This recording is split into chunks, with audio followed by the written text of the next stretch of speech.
Most literate English speakers, and certainly all Sherlockians, would agree that the world's most famous address is 221B Baker Street, London, England. 60 canonical adventures and countless later tales have been launched from this modest yet magical apartment, and every Sherlockian has his or her own mental image of Holmes and Watson's lodgings and neighborhood.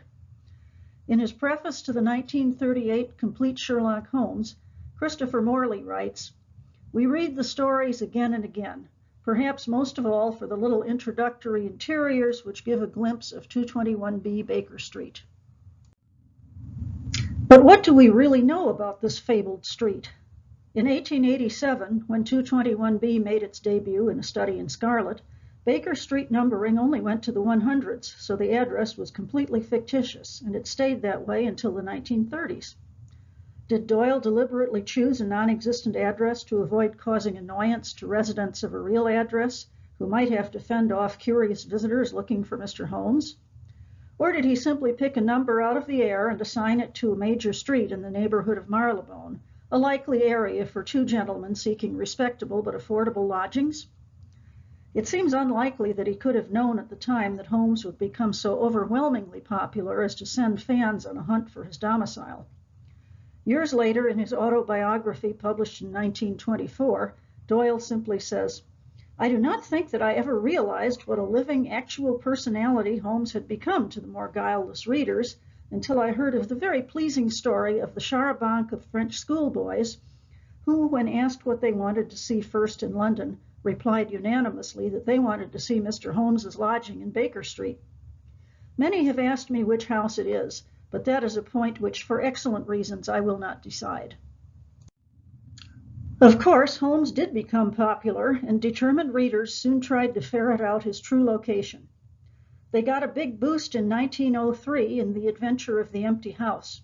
The newly resurrected Holmes leads Watson on a circuitous route from Cavendish Square through a network of mews and stables, and finally into an abandoned building near Blandford Street, identified as Camden House.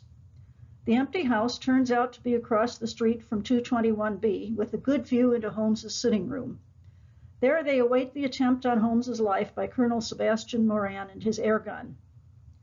Based on the description of the journey and the position of the empty house, Holmes's quarters have been placed near the lower end of Baker Street, possibly at number 31 or perhaps 111, but there was still no definite agreement and the mystery continued. However, a real 221B would eventually come to light. Baker Street was extended in the 1930s, and the Abbey National Bank moved into a large building block that encompasses numbers 219 through 229. The actual number 221 still doesn't exist as a discrete building. And yet, if you ask Google Maps to search for 221B Baker Street, London, UK, you'll be taken right to it, no questions asked. Is the Google Maps algorithm a secret Sherlockian? But on a closer look, it still seems off. The modern street numbers go 233, 235, 237, then 221B, where 239 should be. It looks like whoever assigns London street numbers never learned to count. So what happens if we ask Google to find what should be the next number in the sequence, 239 Baker Street? Now we get a 239, but one building past where you'd expect it, and a new map pin for the Sherlock Holmes Museum, right where it seems like 239 should be. Take a look at Street View, and there's the museum all right, housed in a typical London Georgian townhouse, much like one we'd expect Holmes and Watson to live in. A simple search for an address is turning into a mystery worthy of the great detective himself. So why all the confusion and mixed up street numbers? As soon as the Abbey National moved into the 219 through 229 block, they started getting mail addressed to Mr. Sherlock Holmes at 221B Baker Street. In the spirit of good humor and good public relations, they answered all these letters, generally with the information that the detective had retired to keep bees in Sussex. The volume of mail was so great that a full-time staffer was needed to keep up with it. This situation continued to most people's satisfaction until 1990, when the Sherlock Holmes Museum opened at number 239. Alert to the prospect of tourist dollars, the City Council officially bestowed the address 221B on the museum building, making it the only house in London whose number is out of order with the rest of the street. Now there were two 221Bs and a dispute between the museum and the bank over who should receive and respond to Mr. Holmes's mail. The feud went on until 2002, when Abbey National vacated their building and the museum received sole rights to number 221B. The letters keep pouring in, and the museum displays a collection of correspondence from all around the world. The museum also displays a carefully curated set of rooms based on the canonical descriptions and later interpretations of 221B, with Holmes and Watson's effects, violin, chemical laboratory, medical books and instruments, pipe, magnifying glass, deerstalker, bowler hat, and much more, shown in period-appropriate settings. While Baker Street in London may be the logical place for a Holmes museum, Sherlock Holmes is a worldwide phenomenon, and London has no monopoly on Holmes museums. Switzerland has a special relationship to Holmes as the country where he met his apparent death at the Reichenbach Falls, leading to outrage and mourning among the reading public. The Swiss towns of Meiringen and Lucens have created their own museums with their own interpretations of the famous sitting room. Meiringen is an obvious site for a museum, being the nearest town to the fatal falls and thus a major draw for Sherlockian tourists.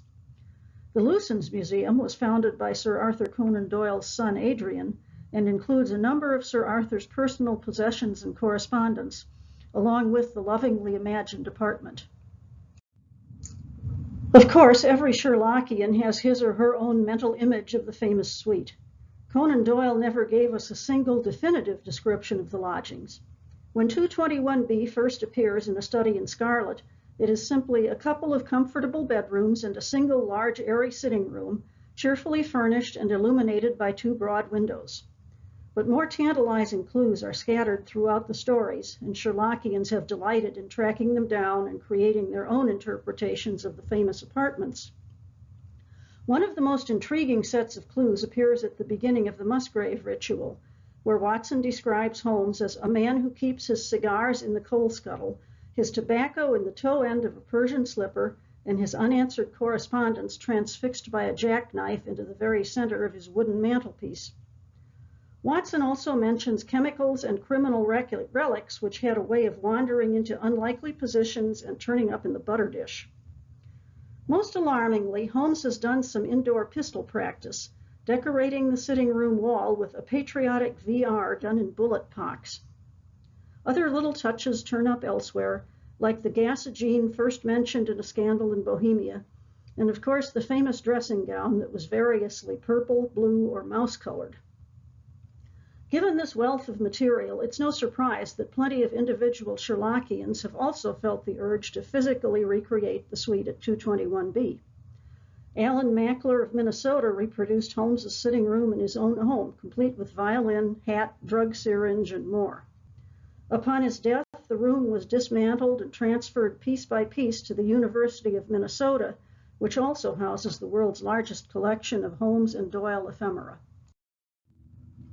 Noted Sherlockian Denny Dobry of Reading, Pennsylvania, has also created an ingenious replica of 221B in the basement of his home. Even though the room is underground, it boasts a London street view from what we Yanks would call the second floor, thanks to a painted backdrop behind real windows. I could go on with still more 221B reproductions, but the sampling we've just seen shows how the same elements from the same canonical stories can be interpreted in so many different ways, and yet each interpretation of 221B somehow captures at least part of the spirit of the great detective and his loyal friend, the valiant doctor. Not many Sherlockians have the time, resources, and understanding families needed to build a physical 221B in our own houses, but we all love to retreat there in our imaginations, transported by the magic of words. And one Sherlockian in particular, who devoted his life to words, gave us the poem that we count on to usher each of us into our own personal 221B. Before I start this portion of the presentation, I want to acknowledge the wonderful work of Sherlockian Ray Betzner. Much of the information and many of the images shown here were taken from his Studies in Sterret blog. Charles Vincent Emerson Sterret was born in 1886 above his grandfather's bookshop in Toronto.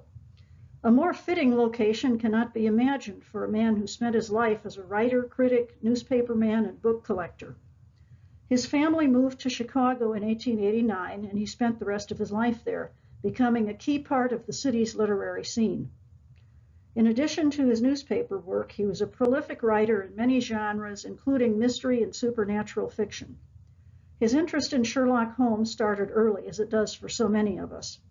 In 1920, he published a Holmes pastiche called The Unique Hamlet, a fun little story combining two of his great loves, Holmes the detective and the world of rare book collectors and their obsessions. By 1933, he had produced a series of essays about Holmes and published the collection under the title The Private Life of Sherlock Holmes. At the end of one of the chapters, we find the seeds of the famous 221B poem in a passage of prose that reads more like poetry. But there can be no grave for Sherlock Holmes or Watson. Shall they not always live on Baker Street? Are they not there this instant as one writes? Outside, the hansoms rattle through the rain and Moriarty plans his latest deviltry. Within, the sea coal flames upon the hearth and Holmes and Watson take their well-won ease. So they still live for all that love them well, in a romantic chamber of the heart, in a nostalgic country of the mind, where it is always 1895. Sadly, that idyllic 19th century country of the mind was already on a collision course with the hard realities of the 20th century. When the book was published in 1933, Hitler was rising to power and shadows of war were already gathering. Sterrett was lucky enough to visit London just before World War II broke out, and the Baker Street he saw no doubt retained much of its Victorian character. But by 1940, the Blitz had begun, and Baker Street was not spared the bomb damage that enveloped so much of London. Famed CBS correspondent Edward R. Murrow reported on the bombing in real time over the radio, and his broadcasts brought home the reality of the war to the rest of the world in ways never seen before. The poet Archibald MacLeish described how the reporting affected listeners. "You burned the city of London in our houses, and we felt the flames. You laid the dead of London at our doors, and we knew the dead were our dead." Sterrett, listening from the relative safety of his home in Chicago, was horrified at the fate of the city overseas that he loved so much. By 1942, the London Blitz was winding down, but the city was still suffering, and the United States had also been drawn into the war thanks to the attack on Pearl Harbor. Like the rest of the world, Sterrett was mourning the devastation that had already happened and dreading the uncertainty that lay ahead. To cope with his feelings, he reached back to the sentiments about Holmes and Watson that he had expressed almost a decade earlier in The Private Life of Sherlock Holmes. And through them, he tried to envision a brighter future for England and the world. The result was 221B. Sterrett had a Christmas tradition of sending small printed leaflets to his friends. In November of 1942, he had his friend, the printer Edwin Hill in Isleta, Texas, print up 60 copies of Sherlockiana, 2 sonnets, consisting of 221B and Christopher Morley's Sonnet on Baker Street. One of the friends who received the leaflet was Charles Collins, a Chicago newspaperman and dedicated Sherlockian. Collins liked the sonnet so much that he printed it in his Chicago Tribune column, Bookman's Holiday, on January 3, 1943. Thus did 221B make its public debut. The sonnet was first published in book form in August of that year in Sterrett's collection, Autolycus in Limbo. The poem was not well known to the public, but it was beginning to circulate through the Sherlockian grapevine within the BSI and from scion to scion. The 1950s and 60s saw a boost in the poem's profile. In 1952, the Baker Street Journal published 221B as part of its celebration of Dr. Watson's 100th birthday, which happened to also be the 10th anniversary of the poem. Another Sterrett friend, Basil Rathbone, included 221B in his one-man show that ran through much of the 50s and 60s, and also printed it in his autobiography. The 1970s brought a renewed interest in all things Sherlockian, including Sterrett's writings. When he died in 1974, the poem was read at his graveside service in Chicago's Graceland Cemetery. The Baker Street Journal printed the poem again that year, and the BSI began reciting the poem at their dinners. The custom spread from scion to scion, continuing to this day as the Sherlockian world grows. And I can think of no better way to end this presentation than to keep up the tradition. Here dwell together still two men of note, who never lived and so can never die. How very near they seem, yet how remote that age before the world went all awry. But still the game's afoot for those with ears attuned to hear the distant view halloo. England is England yet for all our fears, only those things the heart believes are true. A yellow fog swirls past the window pane as night descends upon this fabled street. A lonely hansom splashes through the rain. The ghostly gas lamps fail at 20 feet. Here, though the world explode, these two survive, and it is always 1895. I've barely scratched the surface of 221B, and I highly recommend checking out these websites for a more complete picture. Ray Betzner's wonderful Studies in Sterret blog is especially worth your time, with far more information about Vincent, the sonnet, and the history of the Sherlockian world. Thanks for listening, and go forth and learn more.